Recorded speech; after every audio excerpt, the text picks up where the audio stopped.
Welcome to the Moon Baby Magic Podcast, a space to honor women's rites of passage stories. From menarche to menopause, the initiations of womanhood all live within our wombs. We are here to reclaim the sacredness of all of them. I'm your host, Natalie Elliott, birth keeper and women's coach specializing in womb wellness and hormonal healing. Ready for slow and sacred storytelling? Let's dive in.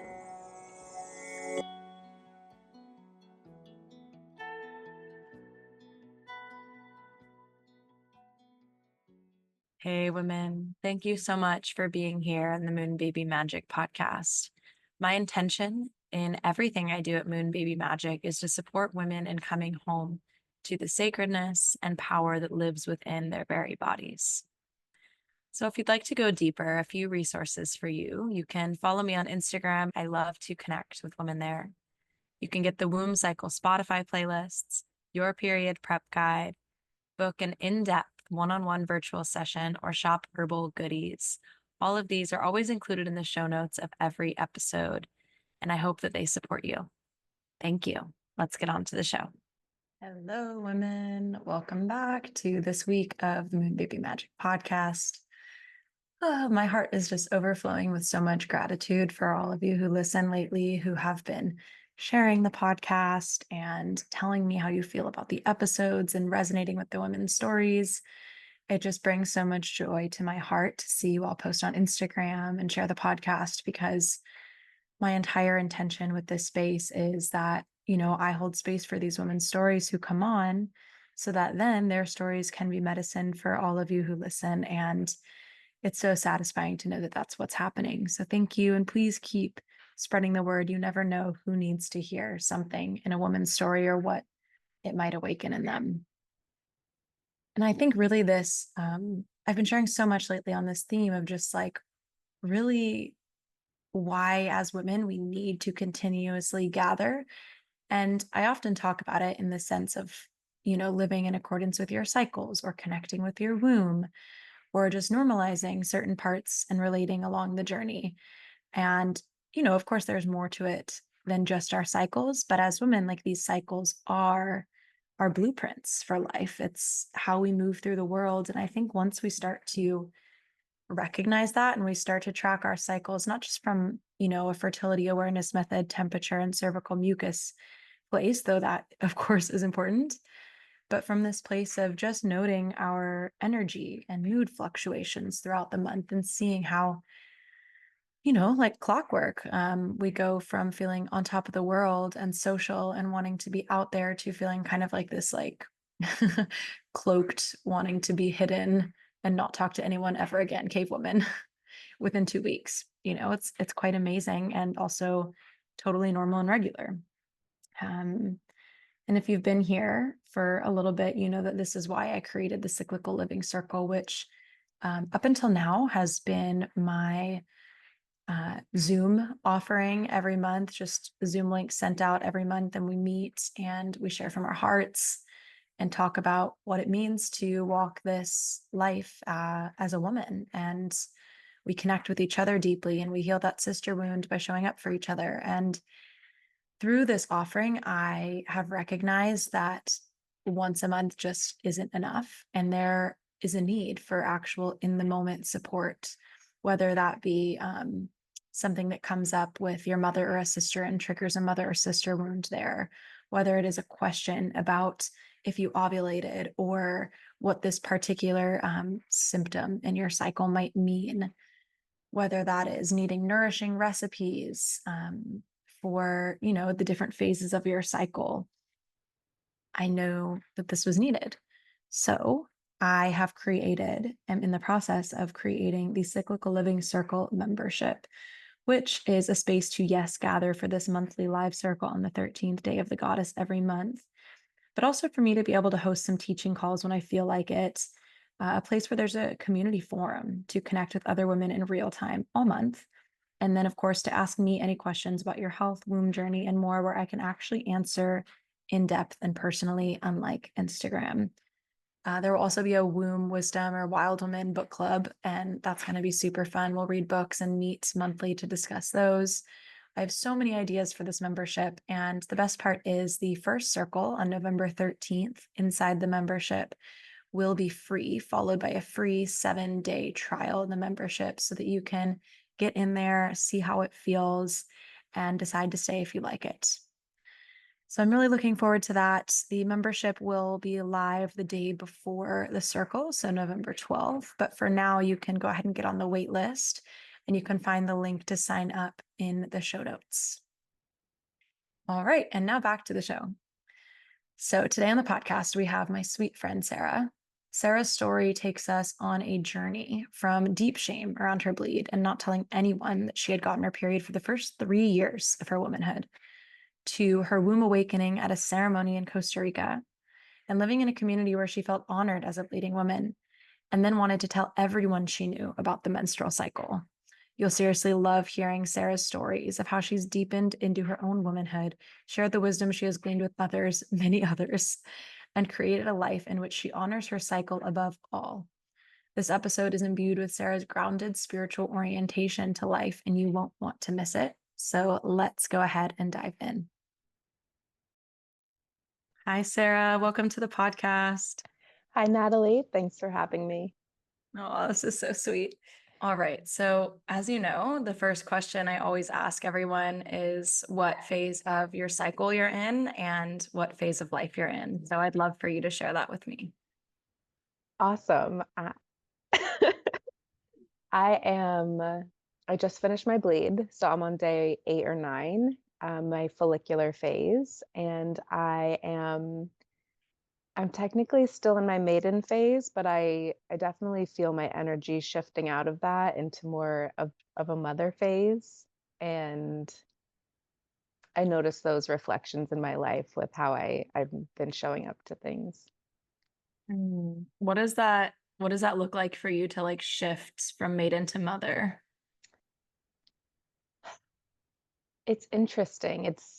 It feels like a new identity for me to like let go of this like part of the innocence that comes with the maiden phase and stepping more into like boundaries and my knowing and taking care of myself, um and less naive about things. Mm.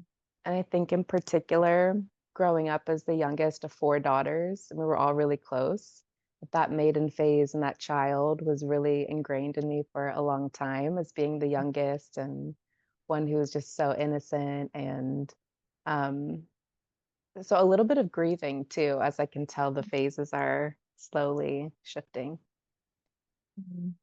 Yeah, it's an interesting one, like that shift internally from like inner spring to inner summer, made into mother, follicular to ovulatory, however, like terminology you want to use it. I find it to be like at first for me, it was the hardest one to detect because in some ways it is subtle. Because it's not like, you're going from your ovulatory energy to the luteal sort of like depths. Like that one's quite obvious. But the more I've like attuned to my cycle, the more I do really feel that transition from maiden to mother internally. And you're so right, because in maiden, like it's quite dreamy and innocent. And there's a like the spring, it's very like, oh, look at all these new flowers. And then all of a sudden, when for me at least, when I get to the mother phase, it's like, oh, like it's time to do stuff. Like it's time to really do it. Yeah. I Yeah. feel when you were talking about the flowers and dreaminess, I'm thinking like a lot of my 20s, I acted a bit more impulsively when I saw those beautiful flowers. And now I really reflect on how I can be of service and what helps me feel more grounded. Um, so yeah. That's beautiful. Thanks for sharing that. Yeah. Yeah. And then the phase of life. Tell us what phase of life you're in and about that a little bit. Could you clarify that question more? Yeah. So, when we think of our cycle, it's like this um like mini version of what we go through throughout our entire lives. So, in our cycle, we meet the maiden, mother, sorceress, and crone in 1 month. And then in our life cycle, like we move through those at different um yeah, different places. So, like I'm in the maiden phase of life. I haven't had children yet. And I just love to hear about like what women are doing in this phase of life. So like Right. how have your maiden years been for you? Yeah. Well, the question I previously answered was kind of touching on that. I kind of melded my answers Okay. together. So I feel like I'm coming out of my maiden phase and Mm, getting more into like that mother, mm, reflecting back on like how I showed up mostly for my mid and late 20s I see. and how that's playing into me now being a 31-year-old woman. Yeah. Yeah, it's an interesting phase, like when we don't necessarily have the rite of passage of having children, like to move into a new phase of life, but like we can sense that something is shifting. I had my friend Amy on the podcast a couple weeks ago, and she was talking a lot about like, when you're a maiden, like you're not responsible to anything. You can kind of like up and go and do whatever. And when you're a mother and you have children, it's like you are responsible to something. And she talked about this sort of like other phase that women can move into if they don't have children, which she called the sovereign. And it's like when you're a sovereign, you're like, you are responsible to things. It's just not your children, but like you are like rooted and yeah, responsible, which I think is a really interesting place to explore. Mm, definitely feel my mindset shifting into that for sure. Mm-hmm. And just thinking about, I've been nomadic for 4 years and thinking about, I know you are traveling currently and experiencing what that's like. And so thinking about like the choices I used to make pre-nomadicism, if that's a word. I don't know. Good. But it sounds good. Yeah, it sounds great. Um, And in regards to like travel as well, because I think a lot of the big decisions I make about my life have been in regards to travel and thinking about how I made those choices then and the dreaminess of it all. And now, as things are more of a reality and taking care of myself, that mindset shift I'm experiencing feels more responsible. Mm. Yeah, I totally hear you. Well, I'd love to just get back into the beginning of your journey. So I love to hear women's stories of their first bleed, which is like really our first rite of passage as women. Because as women, like we're lucky, our rites of passage are all embodied. Like it's not this thing we need to like go up on a hill and not have food or water for 3 days and like create this big experience for ourselves. Like maybe someone chooses to do that, but our rites of passage as women are like our blood mysteries, like the first bleed, our birth and our postpartum bleeding, and then when we eventually grow out of our bleeds and menopause. So, yeah, take me back to your menarche, your first bleed. What was that like for you, if you even remember it? Oh, yes, I do. And that's the first time I'm hearing the term menarche, which is cool. Wow. Yeah, wow. So that feels exciting. Yeah.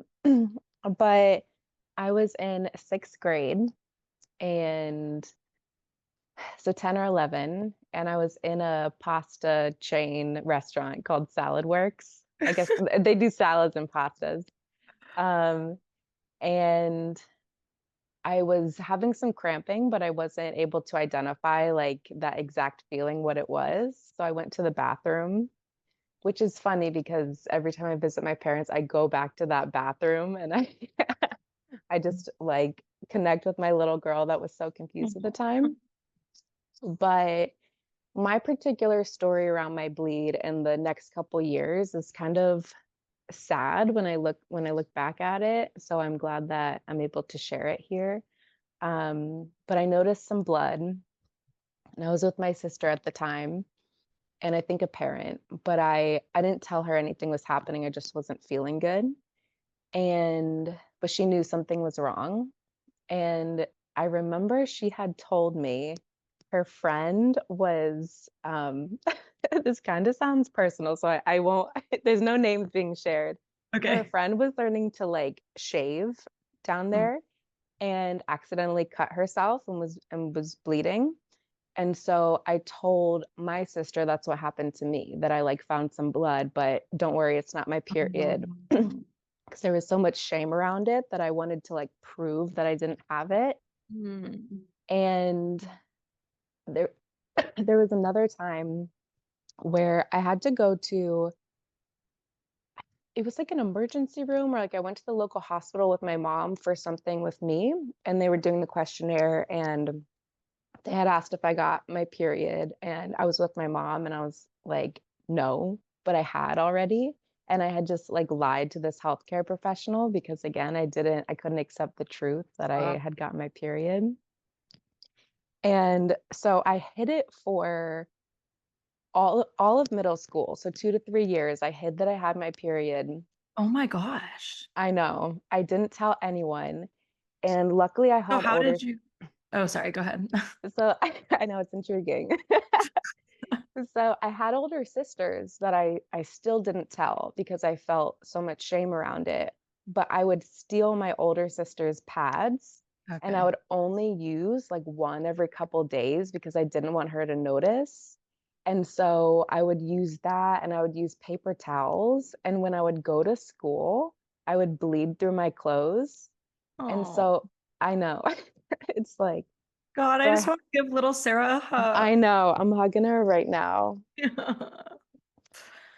And so I had this black sweatshirt that was from a swim team I used to be on. And whenever I had my period, I would tie it around my waist because I knew it would like catch some of the blood.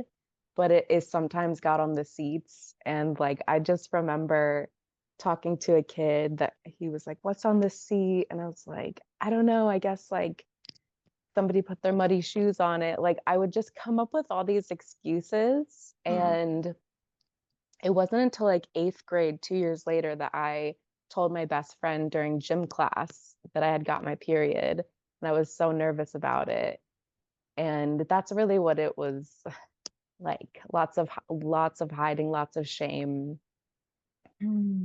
So did you have education around your period? Like, did your parents ever talk to you about it or ask you about it or anything like that? Like before, did they prepare you in any way? We had in 5th grade, a health class, and then that was the first health class that we had about it, Mhm. and we had to talk to our parents, and there was some form or something, and my mom was kind of open to talking about it, but I just felt so internally uncomfortable because we didn't talk about it as like a family or a household, even though I had 4 older sisters. It was just never talked about by anyone. Um, and yeah, I just never really talked to my mom about it again until high school when I would get such bad cramps, but not tell her they were cramps, that there were a couple times she wanted to admit me to the emergency room. And at some point, I told her, and I just still felt uncomfortable. But now, fast forward to, like, make reclaiming my connection with it, I am very open with my family about my menstrual cycle and, like, when I'm bleeding, and That's yeah, awesome. yeah. Yeah, I mean, it's so interesting. Like, I'm always so curious about like where we as young girls pick up this shame like so early. And even if it's like not really happening in our households, like even if it's not like obvious shame by our household. And when you're talking, I'm like, specifically when you're telling the story about something being on the seat, I'm like, well, first it breaks my heart. And I just like, yeah, I want to send little sixth, seventh, eighth grade Sarah, middle school Sarah, so much love and tenderness, and like all the middle school girls, so much love and tenderness because it's just an awkward time. And, when we think about it, like when we're young girls, we don't get the education that our blood is like really sacred and to treat it with reverence and that it's like deeper than just like this physiological process. Like it is that, of course, but it's a physiological process that allows us to be the creators of life, right? And so the creatresses of children, of new beings coming to this earth. And um, it, it it may just feel like, oh, we like pooped or peed our pants when we're little girls because like what else do we have to reference that to? Yeah. I feel like part of the shame as well is just, like, For me personally, just anything related to the area that's, like, the private parts Mm. that I grew up, um, not talking about, and so just not wanting even myself to acknowledge, pardon me, that something different was going on down there. Mm. Yeah, it's interesting when you say that, like, that I don't think I'd had that term. I hadn't heard that term in a long time. But yeah, that totally was what it was, like, your private parts. Yeah. How I do get where, like, parents come from in the sense that, like, they don't want you to feel like, "Oh, you can just, like, show these parts to everyone." Like, those are parts that, like, we wanna keep mostly to ourselves, especially as children, but then there's also an element of, like, well, we also don't wanna, like, cut ourselves off from these parts of our body that are very important parts of our body and not feel as comfortable with them as we are with, like, our hands or our feet, right? Yeah. Yeah. I also think that comes down to my mom's own connection with her body, Mm, and how she was raised. So mm. it's like she didn't know any different about how to talk about it or how to build connection with it. Yeah, I know I always say on this podcast, it's like at some point we have to be the ones to like change the story. Like someone has to choose, right? Like otherwise we're all just doing the best we can with what we had and what we were taught. But usually along the line, there's someone who's like, wait. And that tends to be the women coming on this podcast, which is really special. So Yeah. yeah, so kind of middle school is characterized by this like hiding and this shame and what kind of what happens after you start telling people? Um, Still not openness, closeness about it, until college when I wanted to get on birth control to help regulate my cramps and then also perhaps explore sexually, the 2 reasons. Um, so I did, and, um, then I guess I was a little more open about it, like, people would know I would take my pills and everything, but there was no connection still at that point with my womb. It was just, a nuisance, Mm-hmm. and in fact right, I consider myself a very spiritual being and whatever that may be, but due to the severity of my cramps and how much I hated my period, it made that particular ideology made me an atheist for many years because Wow. yeah, which is just Mhm. absurd. Or not believing in a higher power because I couldn't understand why I would be in so much pain Mm, constantly and like having to miss school and just having to deal with like the darkness that I was feeling and challenges that it brought with me. So, anyways, was on birth control for about 10 years, so about a decade. wow. Still no connection at this point with my womb. I barely bled and I loved it. I even went to an IUD, and that was Oh, in 2018. And this is where the story gets good. let's Not that it's go. already a beautiful masterpiece. Yes. Um, but the IUD, it never quite felt right inside my body. Mm, And from the insertion to keeping it in, that was like the first real time I was really feeling like a disconnect or maybe something is not right and starting to build that connection. mm, And then so they told me the pain was normal and they said to come back in 6 months. So 6 months of pain like every day. I go back and they said maybe we should take it out. So I think I had it in for about a year and I got it taken out. And then I was going to go back on the pill because there was no way I was going to reconnect with my period, which brought me so much pain and I hated. mm-hmm. So at this point, I had quit my job and this was 2020 now. And um, I was losing my health insurance for my birth control. So I contacted Planned Parenthood and I got some free birth control. But I decided to not take it because I wanted to see for the first time what it would be like for my body to not be on anything additive to my hormones like that. Wow. So I quit my job and I moved to Costa Rica because I was having like a mental crisis, which is also part of my beautiful journey. Um, and I brought pills with me and I was like, I'm just gonna have these as backup. And that was like end of 2020, 2021. And I since then I've never taken the pills and I've been off now for several years. Wow. And it was from that point that I learned everything that I know now about my womb and the specialness of it and the cycling. And I love it. Uh, this is my favorite. I mean, it's my favorite because like we all have to go on like quite a journey to get to this point. And I mean, not have to. I do like have hope for a future where like young girls don't have to go through like this whole birth control initiation. Um, but I do want to comment on you saying like that you're a spiritual person, but that you were atheist while you were on birth control. And that just like it makes so much sense, right? Because birth control is really, I talk about this so much on this podcast, but like birth control is really cutting us off from our true self because it's like infiltrating our body with like false hormones. And hormones are really part of what makes us who we are.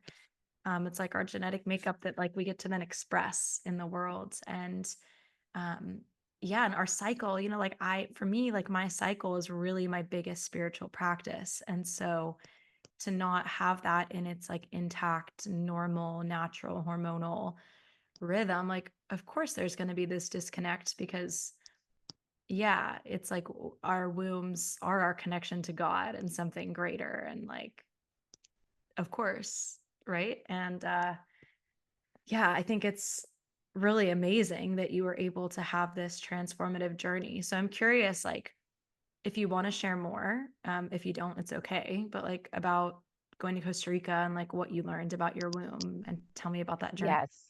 Yes. So it feels so exciting to share. Putting all the pieces together in the story feels really nice. So I appreciate the opportunity to do so. Um, so I was living in a hippie community there. Was my Cute. first my first time doing that. Not the last though. And uh and so there was a woman there. I can't remember her name, but she hosted like a full day immersion on the menstrual cycle. Wow. And we went in and she had this beautiful altar set up in the shape of a circle. Um, and for each phase of the cycle, she had something to represent it. Like Mm, there was a crystal for the bleed. There were some like fresh buds for the follicular, flowers for the ovulatory, and like herbs and medicines for the luteal. mm, And seeing the menstrual cycle in that visual for the first time, like really hit it. It like made me understand. wow. And she was also explaining then about the seasons, like during the bleed is your winter, and then also the moon phases, and just seeing like the circle and seeing the visuals and like the summer with the flowers, like it just all made sense. And so we identified it was the age range went up to women that were like past their menopausal. I think there was like one. And then there was also a girl that was like a teenager. So we had like a nice span of women. And then she asked us to stand where we were in our cycle. And everybody was kind of spread out. And Oh, you could see that like everybody is always in a different phase. And if you have more energy, there's always going to be someone that doesn't have as much energy because of where they're at, and vice versa, and how that like beautiful synergy can work, especially when you're attuned to know where you're at mm, and where other people are at as well. Um, and then we did this beautiful ritual where we were in a small group and each one of us got a turn to be experiencing this. And she basically had us pick an item that we would have liked to be given, something special when we had our first bleed. oh, And we stepped back into the time zone. It was like a shamanic ritual. And then when we came to, we were surrounded by these women who we had already asked, like, this is how I want to be treated, and this is what I need when I have just gotten my period. and they gave that to you and they presented you with this gift and they covered your head with a scarf and they like held you and they sang to Oh, you. And it was like, oh my God, this is like so nice. And after that ritual, I just realized in the community that people there took the menstrual cycle very seriously. And mm, if you were bleeding, like you were so honored, and people would wow. just really be reverent to you and like thank you. And I loved it was there that I loved telling people I was on my period. I'm like, well, yeah, I am a queen today. And Yeah. thank you for seeing that. Like it felt so natural and it felt so right. And then here and there within the past 4 years, I've been out of those communities where society as we know it doesn't like treat you with reverence like that when you're in your period. And in fact, you're more of like a nuisance, or you can't get enough work done, or it just seems more challenging to deal with people on their period, which we've talked about before. So, it's interesting to, like, get a remembrance in my soul of, like, what that harmony really feels like when you're in a community that understands the cycle, not just the women, but everyone in it and understands the power of it. So that was really cool. Yeah. Wow. I mean, yeah, I'm just like, if you're not watching the video recording, if you're listening, like my eyes just keep widening and just feel so lit up hearing this because I like this has been such a dream of mine. As we talked about, we are both travelers right now. But when I think about like when I want to really root into a community, it's like this is like kind of cornerstone to how I want it to be with the women. Like, um, we know when our sisters are bleeding and like we show up for them if we're ovulating. And like that's really like the design. That's how it should be. That's why like we're all on kind of like a different place in the cycle is that we could all show up for each other. And I just love that you had that experience. I love the like imagery of this altar with all the different things to represent the cycle and really just overlaying all the different moon phases and seasons and elements that go with all the archetypes and say phases of our cycle because it's like I think that just makes it so magical and also like embodied for our knowledge like instead of just learning like all the science, which don't get me wrong, I love, but like learning these like archetypal and imagery things and like how sacred it is that we have four phases of our cycle, four seasons, four elements, like four, kind of the moon is either full, new, waxing, or waning, like all of those things. And yeah, it's like it always just reminds me that as women, like we are nature. Yeah.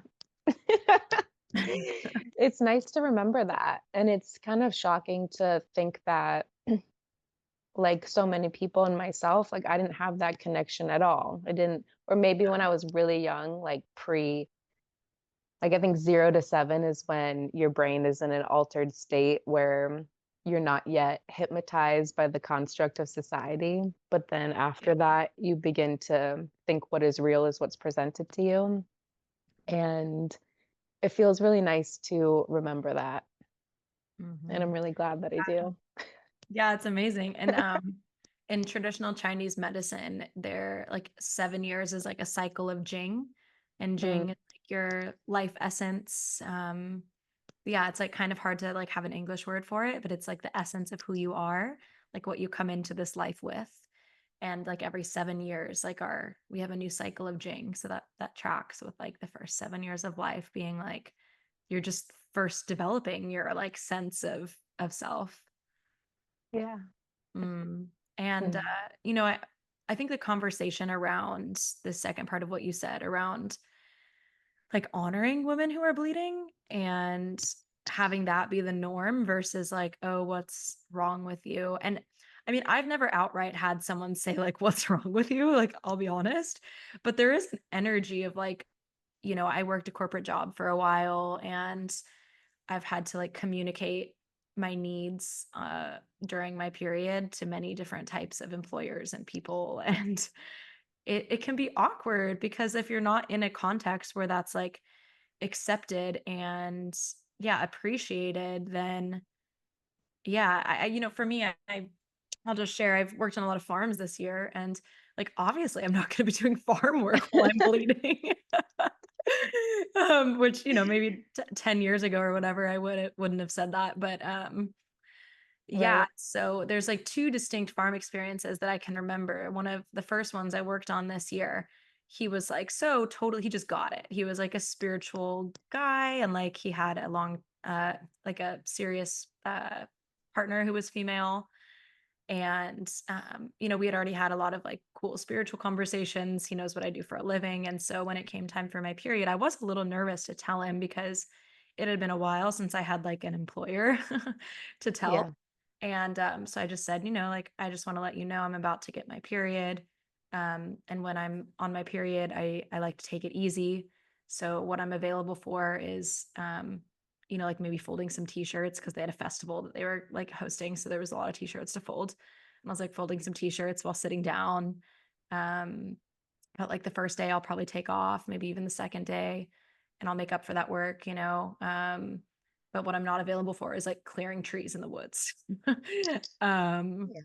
and he was like, "Yeah, of course, whatever you need, you just let me know, like, I trusted," or whatever, and that was such a healing experience. But then the second farm, that I worked on this year, it was, like, just not I didn't love the vibe there. I didn't like it didn't go super well, and, it was super awkward on my period, and granted, I didn't communicate very well, I think because I felt extremely awkward about it, Yeah. but I did my best to say, like, "Hey, I'm gonna take it easy," and, there was, like, questions every day, like, in my, like, chat. We had a group chat, and it's like, "Hey, Natalie, what are you doing? Hey, Natalie, where are you going?" And, like, passive aggressive comments Mm. about, like, "Oh, another day off." Mm. And it was just, like, such a stark contrast, and I think it's important to note that because if you're a woman and you're seriously wanting to, like, take your health into your own hands, which part of which is honoring your cycle, because even if you pretend it's not there, it is, um, you've got to also make sure you're with aligned people. And I think that's Mm. like a really tricky piece for some women because making like drastic life changes is kind of a lot. But if you're trying to do this and your employer isn't honoring that, then like that's something to seriously consider. Totally. Yeah. It's important to have both of those experiences as well, to know that there are people out there that will respect it and understand it, and that there's a whole bunch of the world that still doesn't understand. And also, not just around the menstrual cycle, but rest in general. We're not conditioned to rest, or that that's an important piece of the cycle, of Yeah. just a human being's cycle. And so I think there's also a lot of shame around like rest in our culture. I know there are tons of other cultures where resting is quite normal. Yeah. Um, but that's another thing, just feeling shame for resting or not doing anything. Mhm. Been undoing that in myself. Every bleed pretty much when I'm just resting, there's a voice in my head that's like, well, you should be doing something else. Yeah. Yeah, I totally get that too. And sometimes it shows up for me like, "Oh, you should be doing some sort of like ritual." And I'm like, "You know what? I am in the ritual. I am bleeding." Isn't that crazy? So like it just like it'll come in whatever form, you know? Yeah. Like spiritually punishing myself in that sense. It's like, what?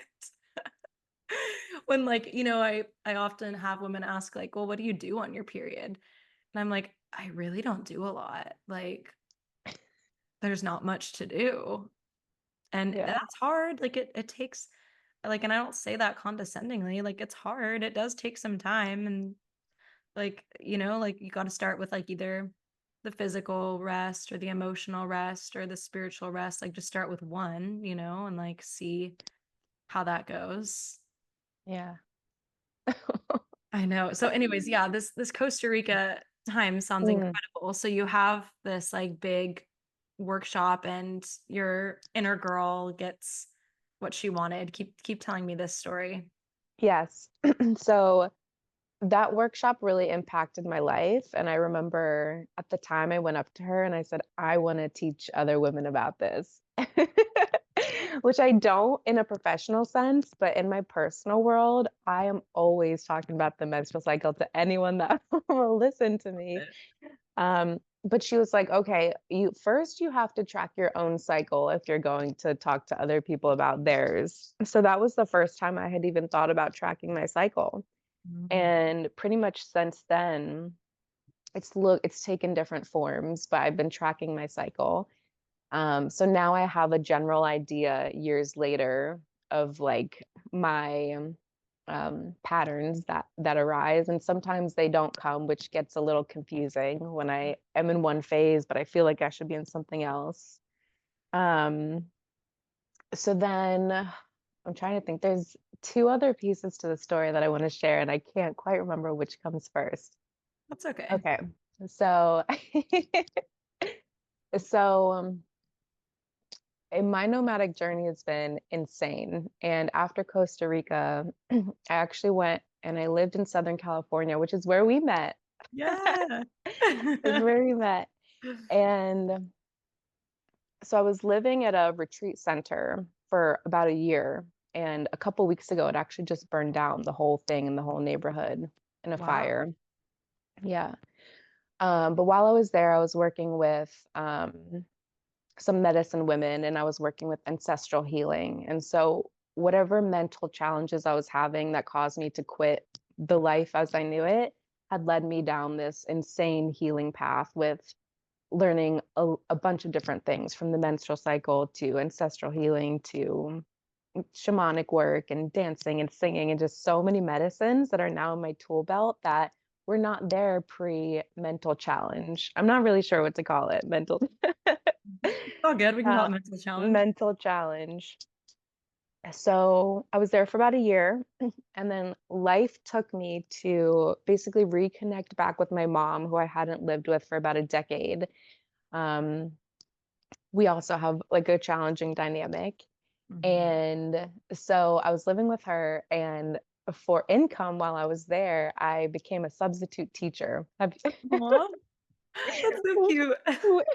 Which was like, it's so funny, like to try on all these different identities, especially because I was on like a career path that was very one noted. I was trained as an Yeah. oceanographer, and Oh, then I wow. ended up working in national policy, and I was just on this route to be very policy and oceanography, and now I'm doing all these other things. So I'm a substitute teacher, Mhm. and I got to substitute teach in every school that I attended growing up. So Whoa. as I'm living at home, I get to step back into the hallways of my little girl now as this new adult that has this connection with myself, that has all these tools in my tool belt to help with the emotional intensities I feel from being a sensitive being. Mhm. And so one of the class, I mean, and I taught everything from like kindergarten to high school, gym class, history, math class, art, like everything. I was just trying it all. And so I was teaching a high school health ed class one day Ah! in my high school. And I looked at the curriculum and it was some like personality test. And I'm like, no, no, no. It was just girls. And I was like, we're going to talk about the menstrual cycle today. No. You And did? I did this whole thing. And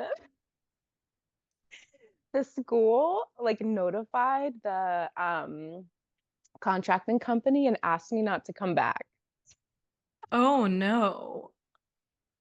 But Wait, what? I think it was because I changed like the curriculum, and I Uh, tried to do it in like a very open setting and just educational, but I yeah. just thought it was interesting that they had never learned any of the things that I was telling them. These were all senior girls in high school. Yeah. And I was explaining about like when you have more energy and less energy, and it was all brand new to them. They had never Wow. learned that before. Were they like engaging with you a lot? Half of them were like concerned about, I can't remember what time of year it was, but they were like looking on their phones like dresses for like, I don't know, homecoming or Yeah. prom or hair Yeah. and nails, High you know. school. But some of them were like, I mean, usually anyone that I am talking about the menstrual cycle, that they didn't learn this information, because where are you gonna learn it Yeah. if you don't seek it out yourself? Yeah. Because it doesn't come from a health ed class. Everyone is like, it just kinda, like, clicks in them, like, "Oh my god," like, "Well, that makes so much sense," like, Mhm. nature and my body Yeah. um, but Wow.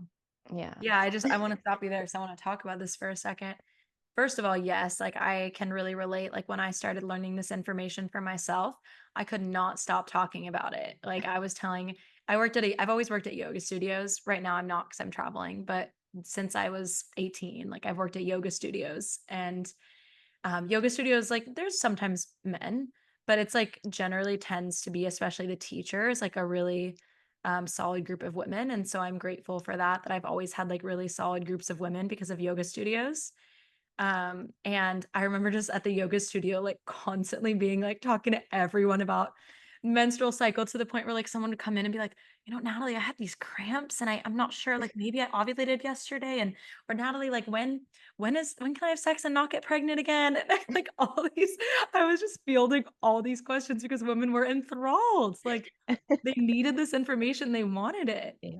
And I think that's beautiful to become like I have made a business of it, but even if I hadn't, it's like to become like the keeper of that stuff in a community and your friend group. I think like someone has to do it. Yeah. It's not. But yeah, the thing about the girls is really interesting because and I can't for the life of me remember where I saw this, but it was some post on Instagram talking about like how we need to teach our girls like menstrual cycle awareness and like how that should be taught in the schools and health class and all this stuff. And in the comment section, there was a ton of teachers being like, I've tried and I got denied. Mm, So I think it's like, it's kind of crazy to me that I try not to be too much of a conspiracy theorist, but sometimes I am. And like keeping women disconnected from their power serves a purpose. mhm. The whole idea of the patriarchy. And even just like keeping women on birth control, to like keep them on that 9 to 5 grind type of schedule serves a purpose. Mhm. A lot of people on birth control don't even know the connection that they're missing, because I was one of those people, Yeah. and there are plenty of women in my life that are on birth control that are just happy with it because it keeps things moving, like their life Yeah. needs to move, or so they're in the situation to believe, and, Yeah, I know. And it takes a lot of unprogramming to or deprogramming to like allow yourself to be in this cyclical rhythm because it's really not like easy in our yeah, society. Like it's not said you have to like kind of live like a quite radical life to be able to like really do it. And of course, you like, do. yeah, like there's ways, like I know plenty of women who have corporate jobs who like try to take a day off or like they focus on that internal mindset of rest. But I do think that like for the most part, you do have to make like radical changes to live in alignment with your femininity and with your like ideal health because as women, like if we want to be healthy, we need to be fertile. And to be fertile, we've got to follow our cycle. Well said, Yeah. well Yeah. said. So keep telling me about this. You said there was two experiences. Was there anything else you wanted to Yes. say about this one or you want to move on to the next? Um, yeah, I feel complete with the substitute teacher story. All right, on to Uh, the next. so but shortly after that, um, I moved into a different hippie community, Love it. in Guatemala, Mm, and I've also been really called to step into like my leadership and things that light me up to share those with others. So I had the opportunity there every week. They let somebody like lead a workshop or something like that. And so I knew I wanted to lead a like a women's circle.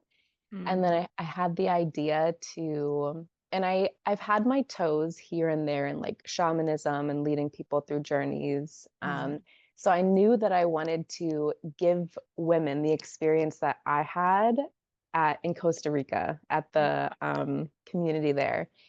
And so I sent out the invite. At the time, there were 10 people living in the community, at this community. At the other community, there were 200. So this one was like much smaller, very Mhm. intimate. Uh, Yeah. but there were also a group of women there that were there for a yoga training. Oh, Sorry, a yoga training. yeah. So the invite went out to the people in the community and the girls in the yoga training, women. And so it was my birthday. It just happened to fall on my birthday. So it's my 30th birthday, and I'm hosting Mhm. this women's circle, which feels really good. And 13 women show up, which is just like Wow. perfect. That's amazing. There were 13. So, Um, and I made the altar and I did the thing, and I just I led it from my heart and in a way that was true to me. It had some song and just women's circle of talking about our cycles or lack thereof. Because I've also met, and you probably have too, like women that are having trouble bleeding, like mm, they are skipping periods or haven't bled in months.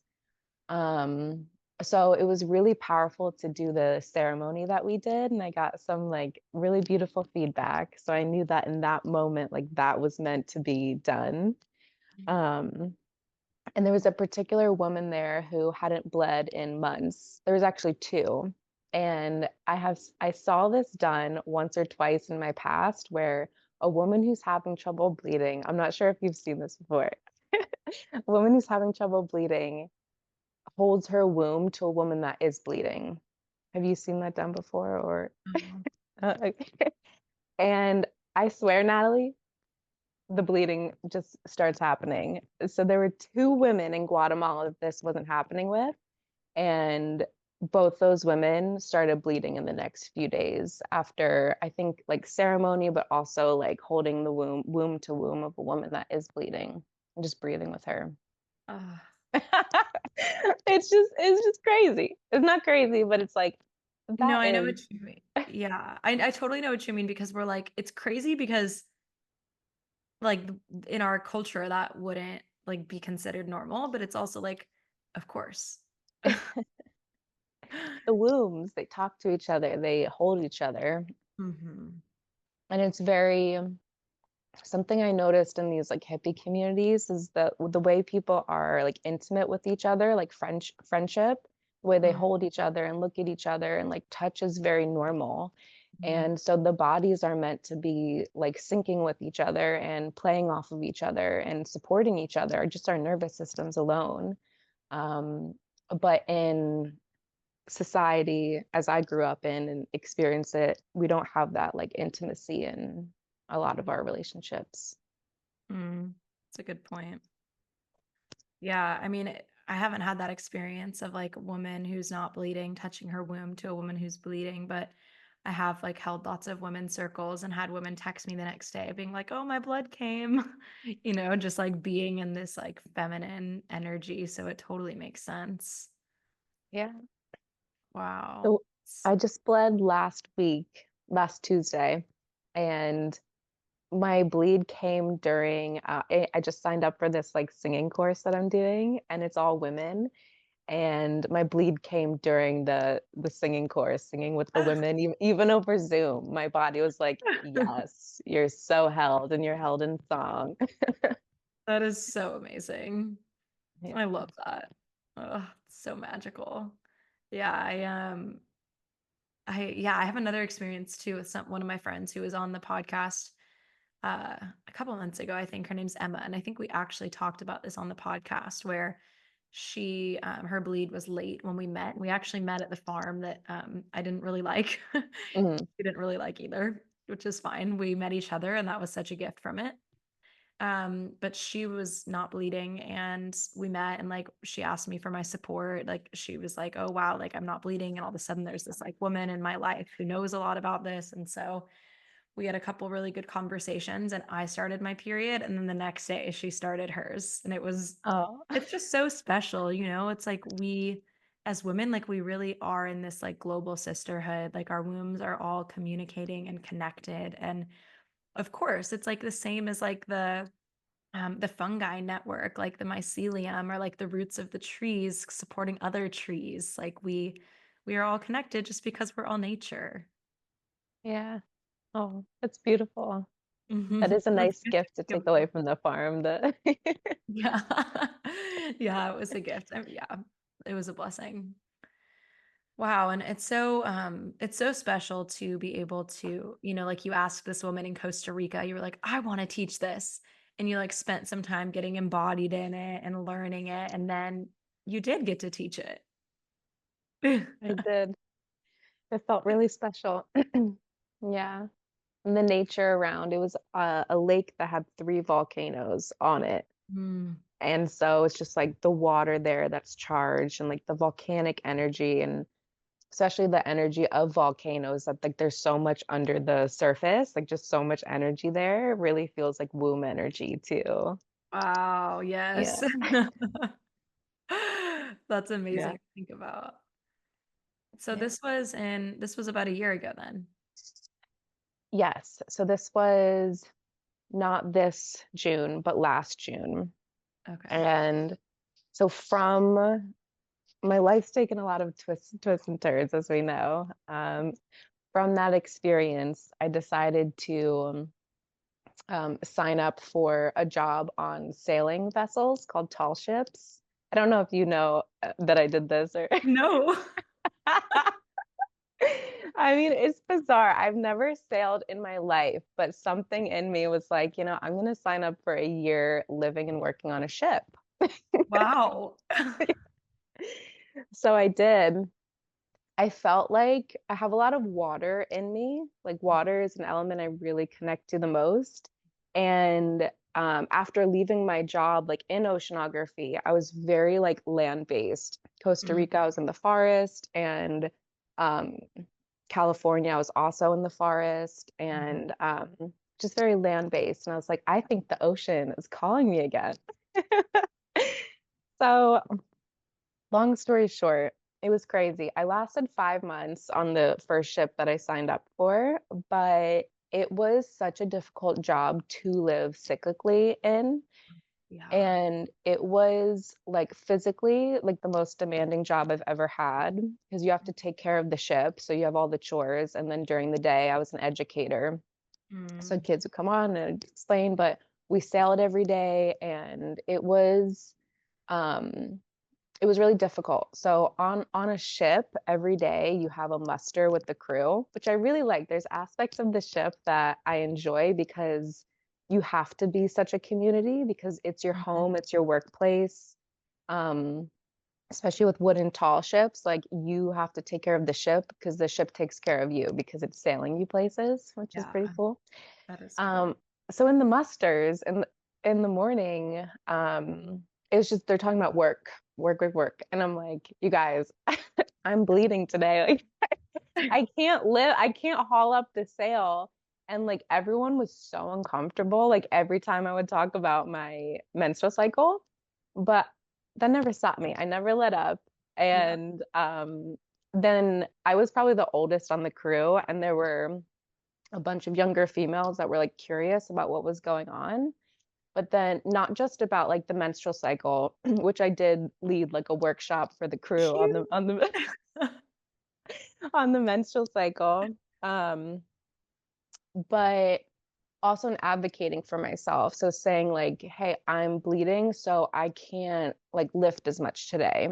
And the younger women on the crew were like inspired that I was advocating for myself because they had no idea they could do that and didn't know that like um didn't know the awareness of those cycles and how that actually impacted their work and like what their body wanted to naturally do. Yes. So I signed up for the 13 months. I lasted 5, which was like a really long time given all the nuances of like the situation and living on the ship. Mm, But my takeaway from that, I ultimately left because I couldn't take care of myself in the way that I needed. yeah. And so when I left that, I really made a promise to myself that I want to live more cyclically. And when fall and winter comes, I do not want to be doing hard labor like I was doing last winter. Yeah. And within like the week that I made that promise to myself, I got your email that was like cyclical living. No. Our goals. And I was like, yes, Natalie. It's perfect. I remember you emailing me back the first time I announced that I was doing those, and you were like, this is what I'm calling in. Yes.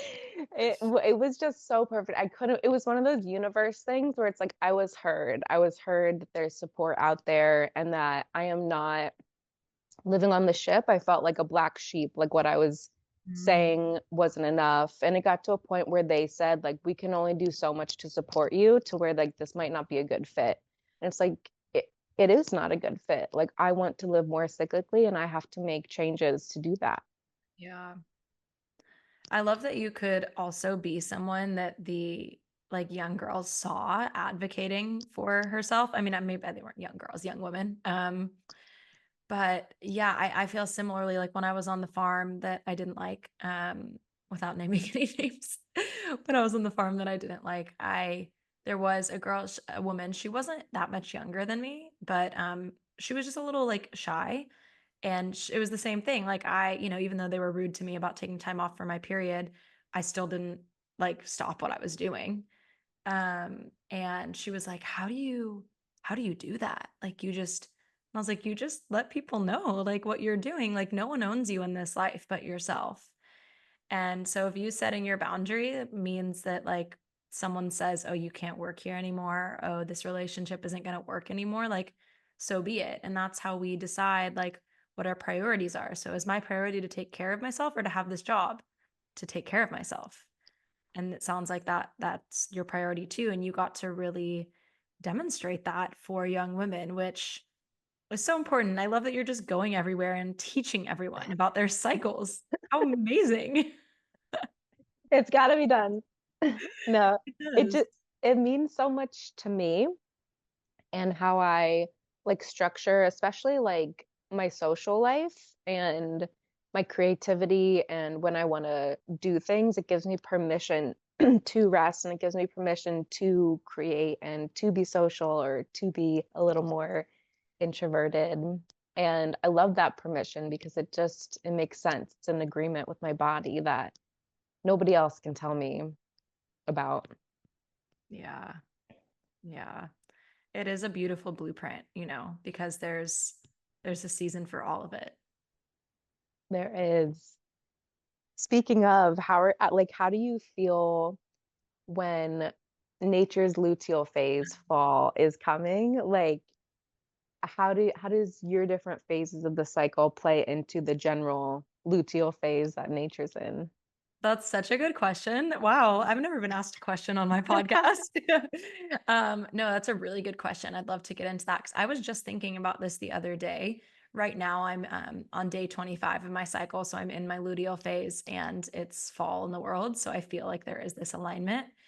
But I think that like the greater season of like whatever the earth is in, it kind of like casts, I guess I would say, a filter on our cycle. So I'll just use kind of an extreme example, like when we're ovulating, but it's the middle of the winter, like it's not going to be the same energy as when we're ovulating in like summer or even spring, right? And so I think, if we're ovulating in winter, like we still need to use the energy of that egg, but it's probably going to look a little different. So, like, maybe instead of the energy of that egg going to like hosting a gigantic social gathering or putting out a big new project for your business, like maybe it looks like creating this new self-care routine that you like really perfect in your ovulation or baking something really elaborate, when you're Mhm. ovulating. Yeah. And then I think, for the opposite one, like summer being this in the season of summer, but menstruating. I think I posted this on Instagram a few weeks ago.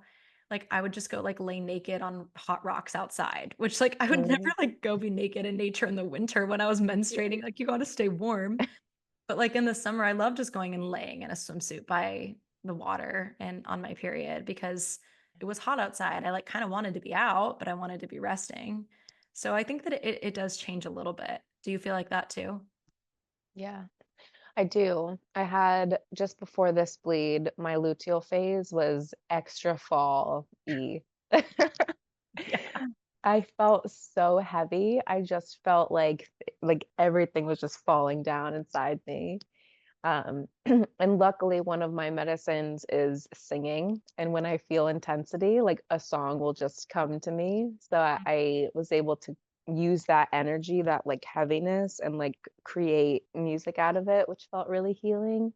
That's beautiful. Um, but I don't know. I feel like coming into my ovulation, it also depends like what the air pressure is. Like if it's a high pressure day and it's just really bright and blue, Mhm. like I will always feel like energized. Yeah. But then if it's cloudy and rainy, no matter where I'm at in my cycle, like I feel that heaviness too.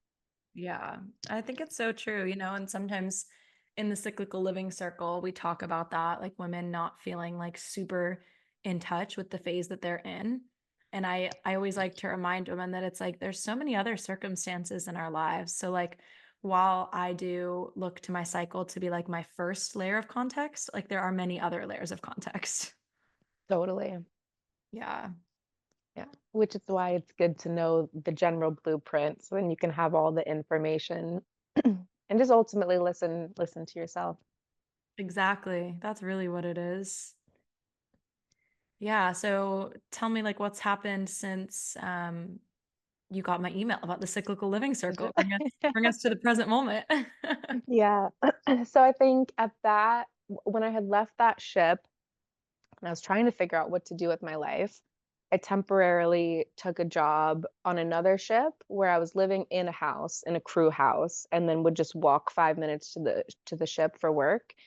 That worked out better because I had my own room. Whereas on the other ship, I was living in a small room with 8 people. Like very, I mean, Natalie, you could touch the person next to you. It was very No. small.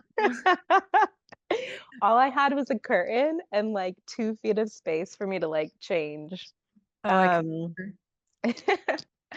so that felt like one step of like taking care of myself. So now I have no idea what's going on, but now I have my own room and I'm still doing some work. But after that ended, I knew I needed to like set myself up in a way that I could just rest because I needed so much rest from the fall and winter of what I put my body through. So I actually started my own like business. It's a virtual assistant business. Um, and so I've been doing that part time in order to not like keep my plate so full that I do have that flexibility to rest. And I've been doing house and pet sitting in the meantime to like have a place to stay. Um, and so that's allowed me to live cyclically. And the whole business is quite new for me. But as a business owner, you get to make your own rules. And so in my like welcome packet, I mentioned my working hours. And I also have a line in there that says I live deeply in tune with my body, and days 1 and 2 of my period, I won't be working.